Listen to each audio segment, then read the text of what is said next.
India और पाकिस्तान की partition 1947 में हुई थी और उसी वक्त दोनों देश इंडिपेंडेंट भी हो गए थे। आज इंडिया कहां से कहां पहुंच गया है। विज्ञान का एक अजूबा, दुनिया का highest railway bridge, UPI is all set to become India's next big export. whose vaccine Maitri initiative enabled the full first round of vaccination for our adult population. The Indian space industry is claiming a world record for the launch of 104 और पाकिस्तान का ये हाल है। Pakistan is without power for the second time in 3 months. Pakistan's economic crisis is getting worse. The country is facing soaring inflation.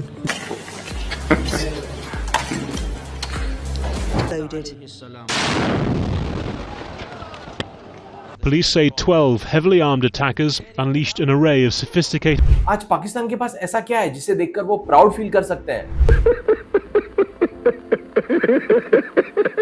2023 में India की GDP 3.5 trillion dollars और पाकिस्तान की सिर्फ 375 billion dollars है। इंडिया के फॉरेक्स रिजर्व्स 600 डॉलर्स हैं, वहीं पाकिस्तान की सिर्फ 9 बिलियन डॉलर्स, वो भी आईएमएफ के बेलआउट की वजह से।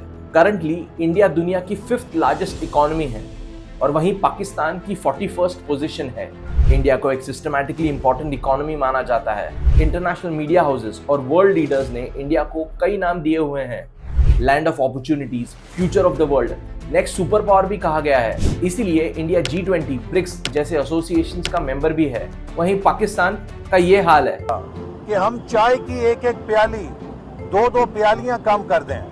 Pakistan corruption, political instability, terrorism, minorities पे होने वाले रेगुलर अटैक्स जैसे प्रॉब्लम से घिरा हुआ है। और इन परेशानियों के बीच अगर कुछ ऐसा है जहां पाकिस्तान को जीतने का थोड़ा भी चांस है तो वो है क्रिकेट।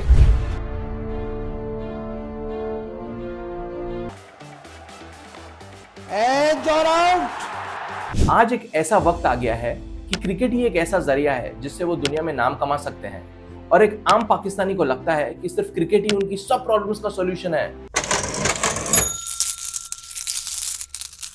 यूएसडी वैल्यूएशन की बात करें तो एक US dollar approximately 83 Indian rupees के बराबर है। वहीं पाकिस्तानी रुपी 290 तक गिर चुका है, जिसके चलते पाकिस्तान में इकोनॉमिक क्राइसिस है। स्टेट बैंक ऑफ पाकिस्तान की रिपोर्ट के अनुसार जून 2023 तक पाकिस्तान का टोटल डेब्ट 58.6 ट्रिलियन रुपीस पहुंच गया है। पाकिस्तान का इन्फ्लेशन रेट 29.4 पहुंच गया है और इसकी मार पाकिस्तान के आम आदमी को झेलनी पड़ रही है। खाने पीने की चीजें तो इतनी महंगी हो गई हैं कि गरीब को 2 वक्त का खाना तक नसीब नहीं होता। इतनी क्राइसिस है पाकिस्तान में, फिर भी पाकिस्तान का ये इंटरेस्ट है।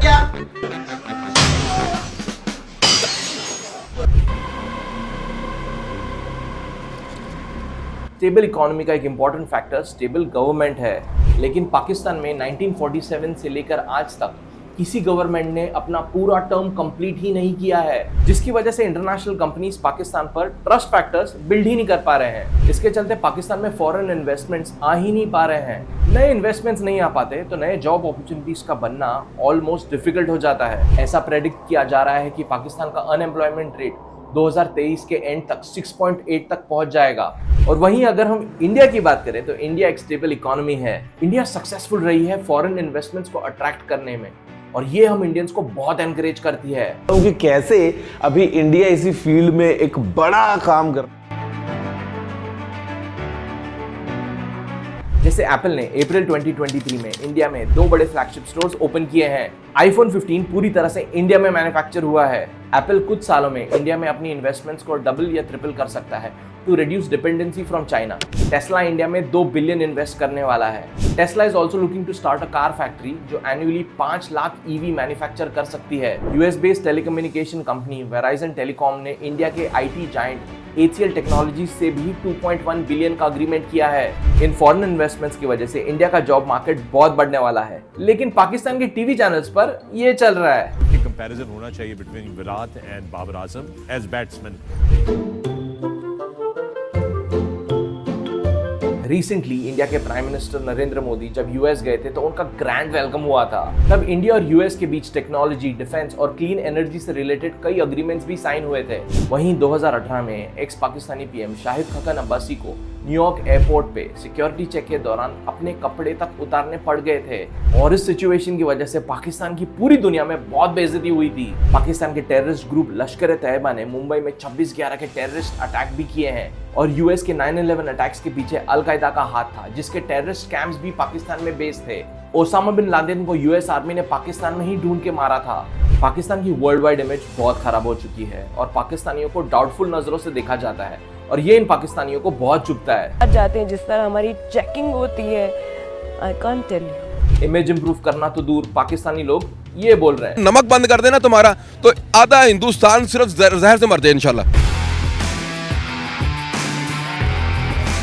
पाकिस्तान शायद भूल गया है कि क्रिकेट को छोड़कर बाकी स्पोर्ट्स भी है दुनिया में।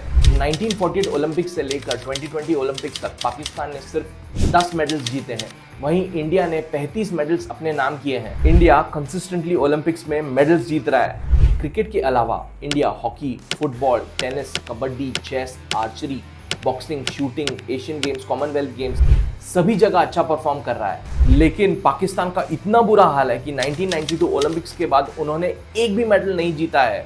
इस बीच अफगानिस्तान ने ओलंपिक्स में 2 मेडल जीत लिए हैं। फिर भी क्रिकेट में जीतना उनके लिए किसी सेलिब्रेशन से कम नहीं। 2017 चैंपियंस लीग जीतने पर वो महीनों तक सेलिब्रेट कर रहे थे। उस परफॉर्मेंस के लिए एक तालियां होनी चाहिए।